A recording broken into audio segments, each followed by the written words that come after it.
গত পর্বে তোমাদের দেখিয়েছিলাম চেরাপুঞ্জির কিছু দারুণ টুরিস্ট প্লেস, যেগুলির মধ্যে আছে seven sister waterfalls, Bangladesh view point, Kynrem waterfalls, Nohkalikai waterfalls. এবার তোমাদের নিয়ে যাব আরভা কেভ ও ওয়াকাবা ওয়াটারফলসে। আমরা গেছিলাম বর্ষায়, সেই জন্য প্রচুর বৃষ্টিও পেয়েছিলাম আমরা, আর বৃষ্টি মাথায় নিয়েই আমরা চলে এসেছিলাম আরভা কেভে। আমরা এখন আরভা কেভে এসেছি। এখন বেশ বৃষ্টি পড়ছে। এটা হচ্ছে পার্কিং এরিয়াটা। আমরা এই দিক থেকে আসলাম, আর বৃষ্টিটা এখন একটু ধরেছে, বেশ মেঘ ডাকছে। তো এখন আমরা সামনে এগিয়ে যাব আরভা কেভের দিকে। এবারে জোরে বৃষ্টিটা নেমেই গেল। আমরা মজমাই কেভের ওখান থেকে এই বড় বড় ছাতাগুলো কিনেছি। এখানে আমরা 5খানা ছাতা কিনেছি, তো আমরা 4টেই বাইরে। ছাতাগুলো বেশ বড় আর কাজে দিচ্ছে ভালো, মানে একটু ভিজছি না।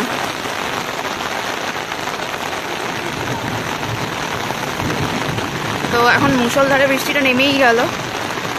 সকালবেলা বেশ ওয়েদারটা ভালো ছিল, আর এখন বৃষ্টি নেমে গেল। তো এই বৃষ্টির মধ্যেই আরভা কেভটা ঘুরবো।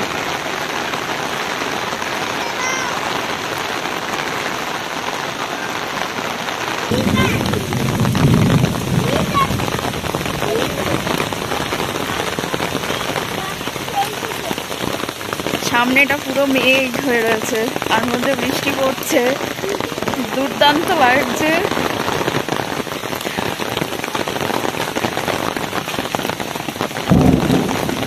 আর হেভি মেঘও ডাকছে। এখানে অনেকটা রাস্তা একটু ট্রেল মতো করা রয়েছে, হাঁটতে কোনো কষ্ট নেই। একটু সিঁড়ি আছে, উপর নিচ হতে হবে, কিন্তু দারুণ লাগছে।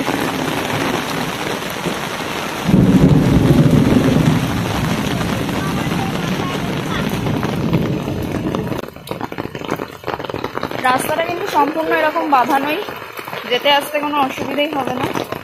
যেমন সিঁড়ি করা রয়েছে, কিছু কিছু জায়গায় ঢালও আছে, বেশ সুন্দর। এখানে একটা ওয়াটারফলস দেখতে পাওয়া যাচ্ছে মেঘের মধ্যে দিয়ে, খুব আবছা বোঝা যাচ্ছে।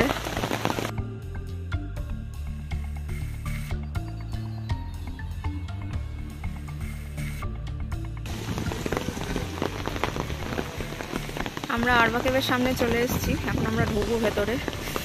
ভালোই বৃষ্টি পড়ছে এখনো, তো চলো যাওয়া যাক।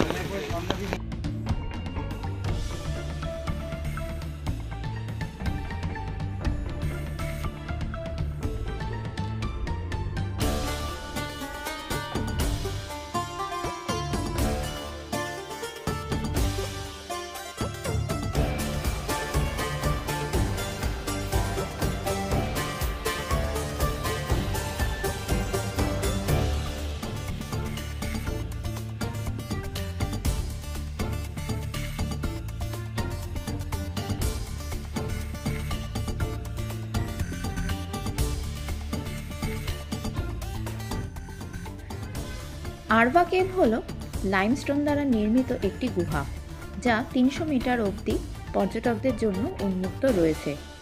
এটি একটি বিখ্যাত পর্যটন স্থল। এর আকর্ষণের মূল কারণ হচ্ছে এখানে পাওয়া যায় বহু প্রাচীন ক্রাস্টাসিয়ান শেলস, ফিশবোন ফসিলস। ভালোভাবে পর্যবেক্ষণ করলে এই পাথরের গায়ে খুঁজে পাওয়া যায় এই ফসিলসগুলোকে।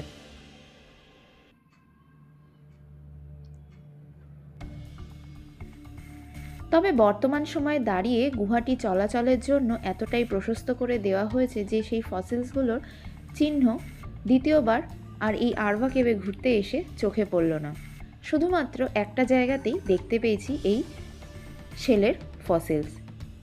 প্রথমবার যখন আসি তখন এতটা মসৃণ চলার পথও ছিল না, অনেক উঁচু নিচু পাথর ডিঙিয়ে চলতে হয়েছিল আমাদের। সিলিংও এত উঁচু ছিল না। আমি প্রথমবার এই কেভে যখন আসি তখন 2018 সাল, আর এই 2024-এর আগস্টে এসে একটা বিরাট পরিবর্তন দেখতে পেলাম, যার নমুনা স্বরূপ ফসিলসগুলোর কোনো চিহ্নই নেই সেভাবে। অনেকেই হয়তো বলবে দেখেছে, কিন্তু সত্যি বলতে একটা ছাড়া আমি আর দ্বিতীয়টা দেখতে পাইনি। প্রথমবারে অনেকগুলো দেখেছিলাম। যাই হোক, ভেতরে যাওয়ার রাস্তা যথেষ্ট চওড়া করে দেওয়া হয়েছে আর লাইটও রয়েছে প্রচুর, চলতে অসুবিধা হবে না। 300 মিটার অবধি ইজিলি অ্যাক্সেসিবল রয়েছে পর্যটকদের জন্য, তারপর বাকি অংশ বন্ধ।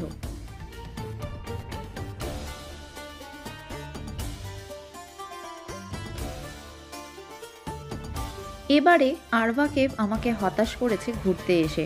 শুধু ঘুরে চলে যাওয়ার মতো করেই ঘুরে গেলাম, সেই এক্সাইটমেন্টটাই এলো না। ভেতরে যে নদীটা বয়ে আসছিল সেটা বাইরে ওয়াটারফলস হয়ে ঝরে পড়ছে। বেরোনোর পর দেখলাম বৃষ্টি থেমেছে, বাইরের মেঘ কেটে গিয়ে আকাশও পরিষ্কার হয়েছে। দূরের ওয়াটারফলসগুলো বেশ নজরে পড়ছিল। এখানে একটা ছোট্ট পার্ক রয়েছে, দোলনা আর বসার জায়গাও রয়েছে। মেঘ কেটে আকাশ পরিষ্কার হওয়াতে বাইরেটা বেশ মনোরম হয়ে উঠেছিল, আর বৃষ্টিটা হয়ে যাওয়ার পরে বেশ একটা ঠান্ডা ঠান্ডা ওয়েদারও তৈরি হয়ে গেছিল। এই পাহাড়ের গা বেয়ে পরপর অনেকগুলো ওয়াটারফলস দেখা যাচ্ছিল ঝরে পড়ছে ওপর থেকে। সমগ্র পাহাড়ের গা দিয়ে অনেকগুলো ফলস ছিল। দূরে পাহাড়গুলো বেশ সুন্দর লাগছিল দেখতে, একটা হালকা মেঘ, হালকা আকাশ পরিষ্কার হয়েছে, বেশ দুর্দান্ত একটা ওয়েদার ছিল সেই সময়টা, দারুণ লাগছিল দেখতে।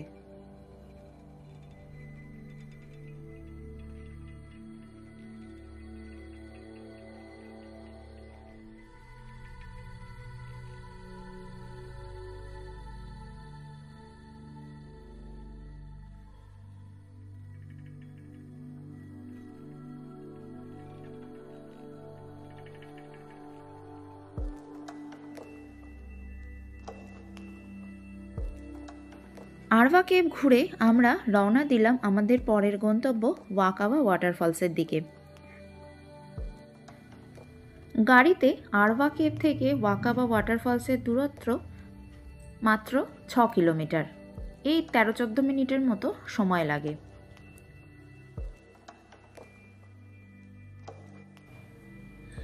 আরভা কেভ ঘুরে এসে আমরা চলে আসলাম ওয়াকাবা ওয়াটারফলস দেখতে। ফার্স্টেই কেটে নিলাম এন্ট্রি টিকিট।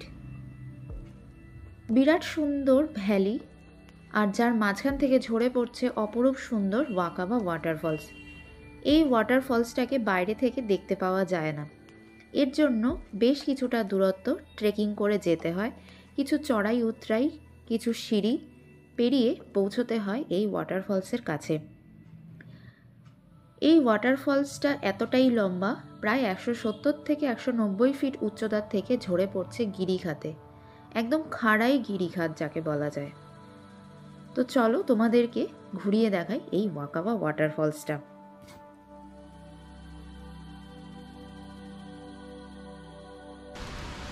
আমরা এখন ওয়াকাবা ফলসের দিকে যাচ্ছি, সিঁড়ি দিয়ে অনেকটা নামছি এখন ওপর থেকে। এখন কত দূর অবধি যেতে পারবো জানি না, যতটা যাওয়া যায় যাই। এখানে সিঁড়ি তো রয়েছে নেমে যাওয়ার জন্য, এরকম ছোট বড় পাথরের সিঁড়ি, আর উঠতে কষ্ট হবে মনে হচ্ছে। তো যাওয়া যাক। আমরা ওই ওপর থেকেই নেমে আসলাম ওরকম জায়গা থেকে, আর নেমে আসলাম ঘুরতে ঘুরতে এতটা নিচে।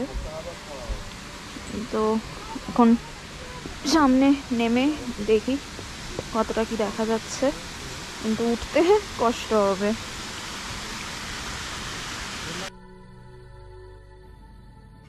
কিছুটা নামতেই একটা জলের ধারা দেখতে পেলাম, বেশ জোরেই ওপর থেকে ঝরে পড়ছিল। তবে এটা কিন্তু ওয়াকাবা ওয়াটারফলসের মেন ফলস নয়, আমাদের আরও কিছুটা যেতে হবে। তবে এই ফলসটা দারুণ লাগছিল সামনে থেকে দাঁড়িয়ে দেখতে।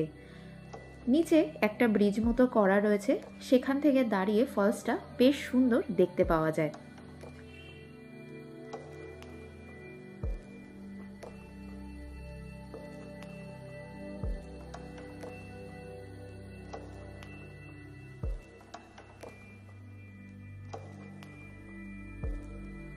ঘন জঙ্গলের মধ্যে দিয়ে একটা ট্রেল বানানো রয়েছে। পাহাড় কেটে এই রাস্তাটা বানানো হয়েছে, যেখানে রয়েছে ভাঙাচোরা পাথুরের সিঁড়ি, কিছু জায়গায় ধরার রডও নেই। খুব সাবধানে চলতে হয় এই পথে। হাঁটতে হাঁটতে চলে এলাম একদম মেন ফলসের সামনে।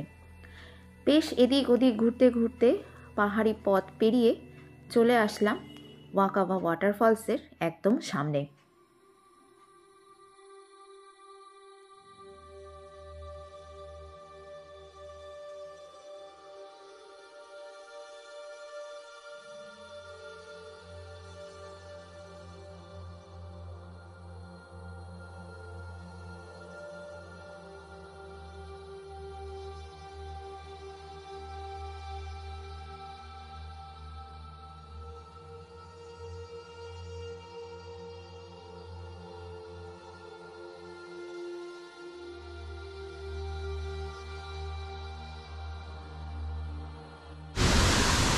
আমরা ওয়াকাবা ফলসটা দেখলাম এতক্ষণ, এবারে দেখব যে ওয়াকাবা ফলসটা যে পড়ছে তার যে নদীটা সেটা এখন আমরা দেখব। আমরা অনেকটা জায়গা ঘুরতে ঘুরতে আসলাম, এবার চলো আমাদের নদীটা দেখাই। এই হলো ফলসের সামনে নদীটা। এখানে অনেক সিঁড়ি রয়েছে, সিঁড়ি দিয়ে উঠতে হচ্ছে, নামতেও হচ্ছে।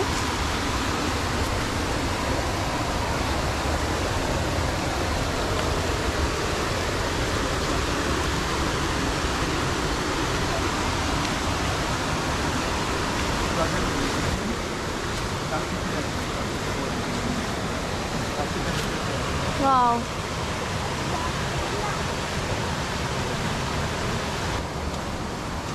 এই হচ্ছে ওয়াকাবার নদীটা।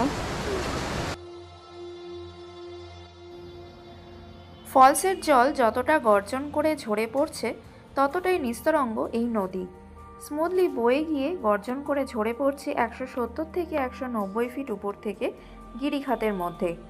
পায়ের প্রবলেম না থাকলে অল্প ট্রেক করে অবশ্যই চলে আসা যায় এই ওয়াকাবা ফলস দেখতে।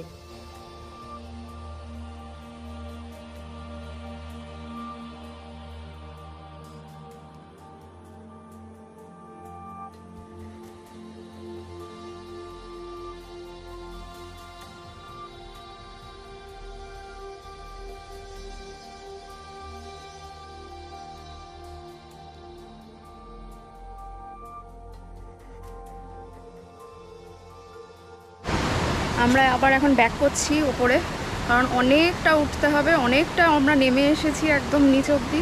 মানে এসছি হয়তো মিনিট 15-20, উঠতে হয়তো আধ ঘন্টার উপরে যাবে, কারণ এখন পুরোটাই উপরে উঠবো। আমরা এতক্ষণ নেমে এসেছিলাম নিচে।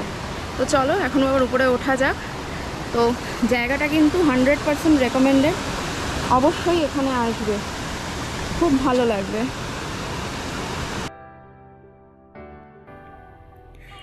এরপর আমরা রওনা দিলাম চেরাপুঞ্জি থেকে মৌলিংনাংয়ের উদ্দেশ্যে। শেষ স্পট ছিল লাইটসোপ্লিয়ার তিঙ্গামাসি ভিউ পয়েন্ট। এখান থেকে ভ্যালি ভিউটা খুব সুন্দর দেখতে পাওয়া যায়, সাথে সানসেটটা দারুণ সুন্দর উপভোগ করা যায়।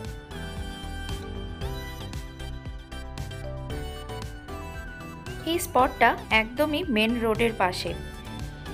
নিচে এন্ট্রি টিকিট কেটে সিঁড়ি দিয়ে উপরে উঠে আসলেই রয়েছে একটা ম্যানমেড ওয়াটারফলস। যদিও আরেকটু উপরে উঠলেই রয়েছে একটা লেক, সেই লেকের জলটাই এখানে ফলসের মতো করে ঝরে পড়ছে নিচে।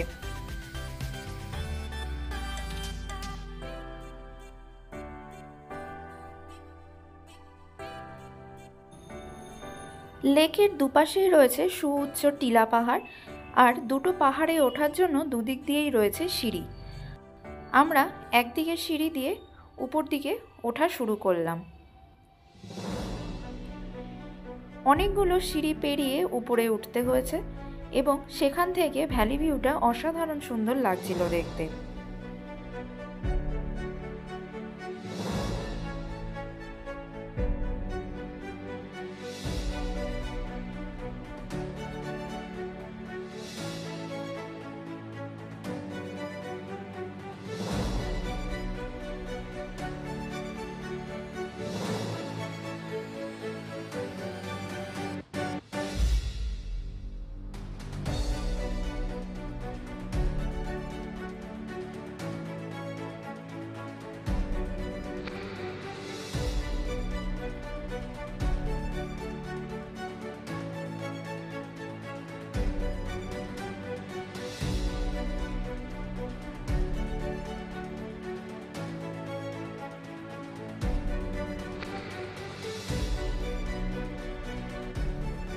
ভ্যালি ভিউ আর সানসেট পয়েন্ট দেখে আমরা 6টা নাগাদ রওনা দিলাম মলিংনংয়ের দিকে। সারাদিন অভুক্ত, লাঞ্চ না করেই দিন কেটে গেছে, তাই গাড়িতে ওঠার আগে বেশ রসালো একটা আনারস আর কয়েকটা ভুট্টা কিনে নিয়ে উঠলাম। পথে চলতে চলতে তাই খাওয়া হলো। চেরাপুঞ্জি থেকে মলিংনংয়ের দূরত্ব 80 কিলোমিটার মতো, সময় প্রায় 3 ঘন্টা মতো লাগে। আমরা অন্ধকার হাইওয়ে পেরিয়ে যখন মলিংনংয়ের দিকে ঢুকি, প্রায় 15 কিলোমিটার রাস্তা ঘন মেঘে ঢাকা। প্রাণ হাতে করে অন্ধকারে ঘন মেঘের মধ্যে দুদিক দেখে যাওয়া যে কি ভয়ঙ্কর অভিজ্ঞতা হয়েছিল তা বলার নয়। রাত প্রায় 9:45 নাগাদ আমরা আমাদের হোমস্টে রিভার কটেজে এসে পৌঁছই। তোমাদেরকে আগে রুম ট্যুরটা দিয়ে দিই। আমরা জাস্ট রিভার কটেজে আসলাম। আগে তোমাদের রুমটা দেখিয়ে দিই। আমরা রিভার কটেজের ফার্স্ট ফ্লোরে আছি।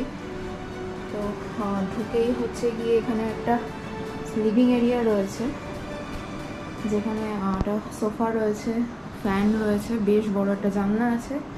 এপাশে একটা ক্যাবিনেট মতো করা রয়েছে, যেখানে টিভি রয়েছে, ইলেকট্রিক কেটেল রয়েছে, চা কফি করার জন্য সমস্ত কিছু দেওয়াও রয়েছে, গ্লাস আছে, কাপ আছে, একটা কমপ্লিমেন্টারি জলের বোতলও দেওয়া আছে, আর একটা ইমার্জেন্সি লাইট রয়েছে। আচ্ছা, এই হলো ঘরটা, লিভিং এরিয়া। আর এই পাশে হচ্ছে গিয়ে বড় বেডরুমটা।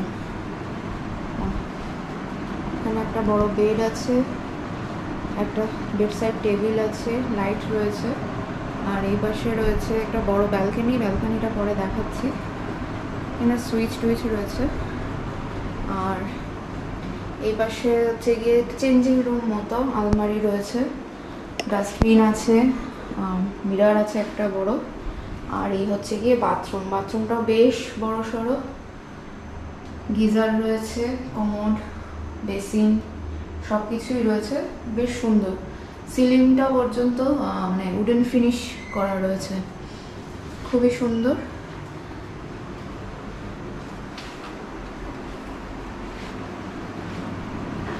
এখানে আর লাইট কি আছে একটু জ্বালাই।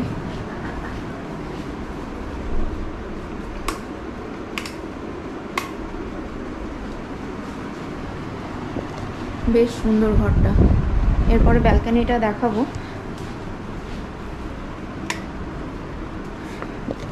তো এই হলো রুমের ভেতরটা।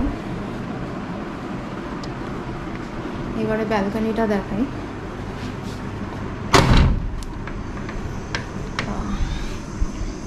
এখন তো পুরো অন্ধকার, এখন অলরেডি 9:45 বাজে। ব্যালকনিটাও বেশ বড় সড়ো, সুন্দর বসার জায়গা আছে। এটা খুব সম্ভবত ব্যাক সাইড, তাই জন্য পেছনটা পুরো ঘন জঙ্গল টাইপ লাগছে এবং অন্ধকার। কালকে সকালে ভালোভাবে দেখাতে পারবো চারপাশটা। তো এখন আপাতত রুমটাই তোমাদেরকে শেয়ার করলাম, বেশ ভালো লাগলো।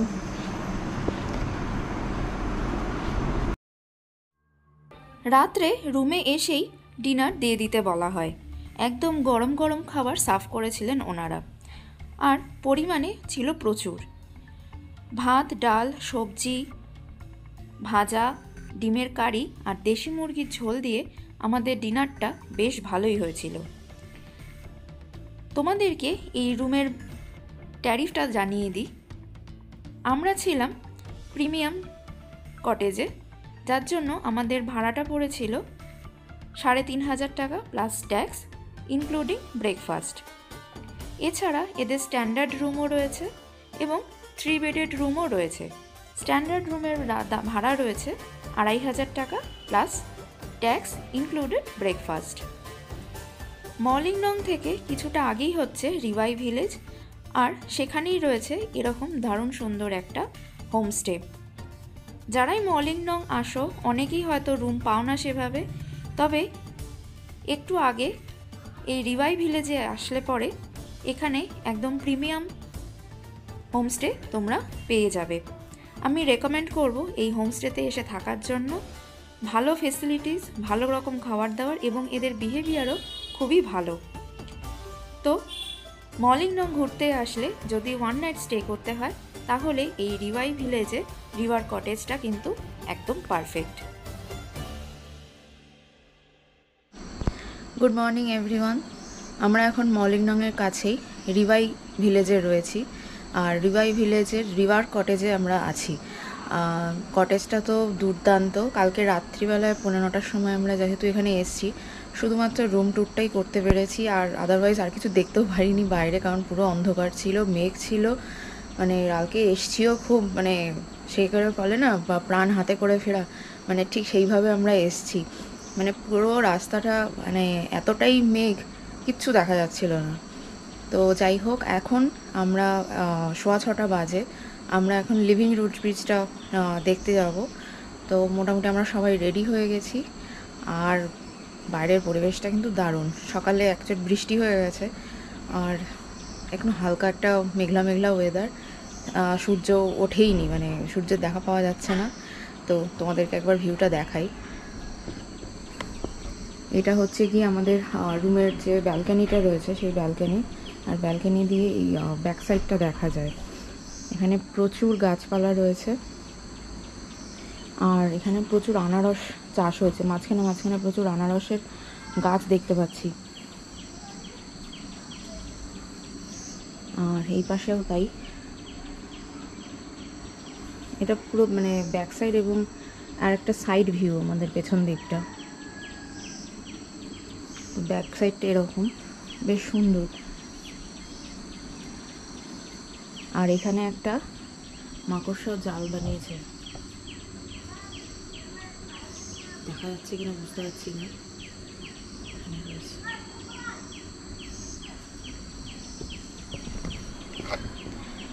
তো পরিবেশটাও বেশ সুন্দর, দারুণ লাগছে আমাদের। মানে ঘুম থেকে উঠেই একটা বেশ মনোরম পরিবেশ পেলাম। গরম নেই, একটা হালকা ঠান্ডা ভাব রয়েছে এখনও, হয়তো বেলা বাড়লে গরমটা বাড়বে, কারণ কালকে যখন আমরা চেরাপুঞ্জিতে ছিলাম একটু ওপরে ছিলাম, এখন তো নেমে এসেছি নিচের দিকে। তো এখন আমরা বেরোবো। তো চলো, তোমাদের সঙ্গে দেখা হচ্ছে লিভিং রুট ব্রিজে।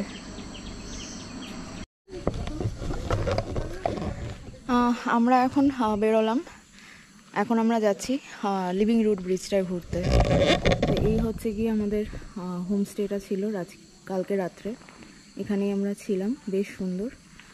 আর চারপাশটা হচ্ছে গিয়ে ঠিক এরকম, এটা ছোট্ট ভিলেজ। এখানে সামনে রয়েছে বড় পার্কিং এরিয়া, আর পেছনেই রয়েছে এই রিভাই কটেজ। তো সবাই অলমোস্ট এগিয়ে গেছে, আমিও হাঁটা শুরু করলাম। আর এই সকালবেলায় এখনও সেরমভাবে কেউ ওঠেনি, কোনো ট্যুরিস্টও নেই, এখন একদম ফাঁকায় ফাঁকায় যদি লিভিং রুট ব্রিজটা দেখতে পারি তো বেশ ভালোই হবে, আর তোমাদেরকেও সেটা দেখিয়ে দিতে পারবো একদম ফাঁকায়। হাঁটতে হবে অনেকটাই, তো চলো তোমাদেরকে দেখিয়ে দিই সেই জায়গাটা।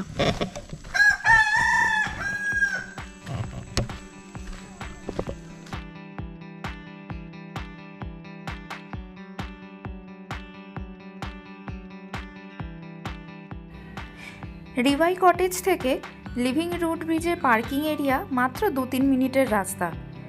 আমরা পার্কিং এরিয়া দিয়ে এগিয়ে চললাম লিভিং রুট ব্রিজের দিকে। অত সকালে লোকজন কেউই ছিল না।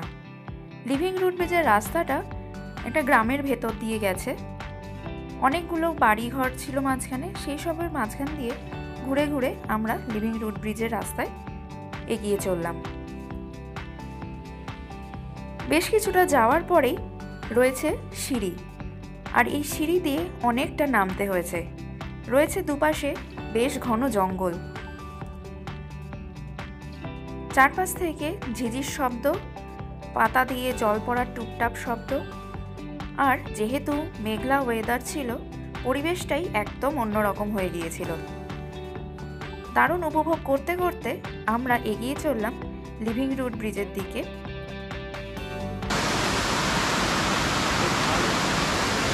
এখান থেকে নদীটা একটু দেখা যাচ্ছে, প্রচণ্ড স্রোত রয়েছে জলের, ভীষণ জোরে জলটা আসছে, ভীষণ সাউন্ড জলের। এই সময় আমরা ছাড়া কেউ নেই, এমনকি টিকিট কাউন্টারেও লোক নেই। তো মর্নিংয়ে আসলে একটা সুবিধা, টিকিট কাটতে হবে না।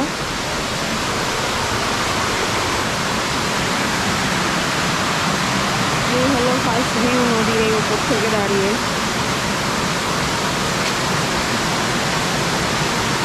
জলটা যদিও এখনও পরিষ্কার দেখতে পাচ্ছি, ঘোলাটে নয় অতটা।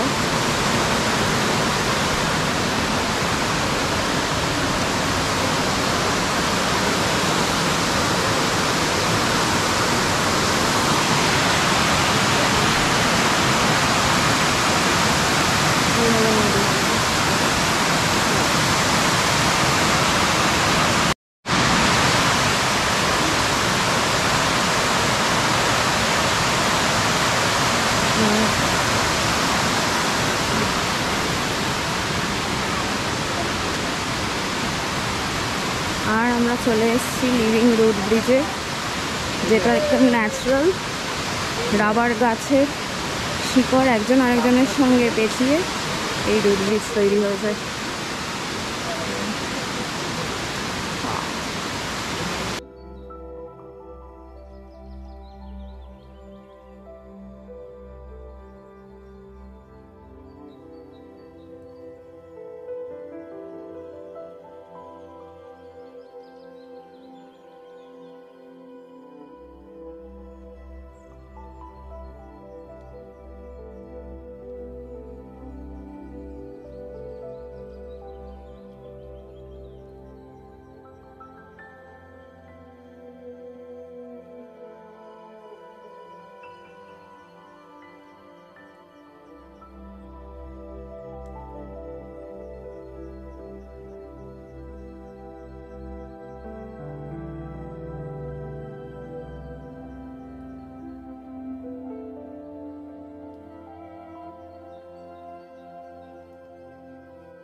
লিভিং রুট ব্রিজ রিভাই নদীর ওপর তৈরি হয়েছে। দুপারের গ্রামগুলিতে সংযোগ স্থাপনের জন্য এই রুট ব্রিজ ভীষণ প্রয়োজনীয় একটি সেতু। সকাল 7টা নাগাদ এই চত্বরে কোনো লোক ছিল না। আমরা বেশ সুন্দরভাবে ঘুরে নিলাম এই জায়গাটা। সময় যত এগোতে লাগলো লোকজনের আগমন বাড়তে লাগলো। ঘণ্টাখানেক পর আমরা হোমস্টের পথ ধরলাম।